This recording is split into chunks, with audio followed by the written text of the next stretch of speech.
मध्य प्रदेश के बड़वानी में सिख समाज के एक शख्स के साथ पुलिस के जरिए किए गए तशद्दुद और पगड़ी उछालने पर सिख समाज ने अपनी सख्त नाराजगी का इजहार किया है।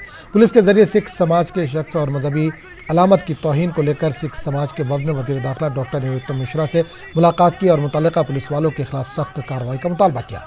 वज़ीर दाखिला डॉक्टर निरुत्तम मिश्रा ने साफियों को बताया कि जिन लोगों पर कार्रवाई का मुतालबा किया जा रहा है उन पर खबर मिलने के बाद कार्रवाई की जा चुकी है। और आज उसी तरीके से उनको प्रताड़ित किया गया किसी भी छोटी सी बात के लिए, तो उनको इस तरीके से किया जाता है कि जैसे कोई वो विदेशी आगे।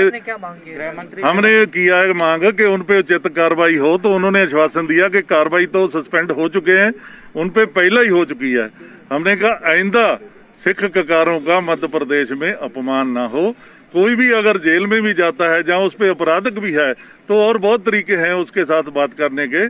अगर आप ककारों के साथ छेड़छाड़ करते हैं तो ये ठीक नहीं है, इसका सिख समाज विरोध करता है। तो उन्होंने आश्वासन दिया कि आइंदा ऐसी कोई कार्रवाई मध्य प्रदेश में नहीं होगी।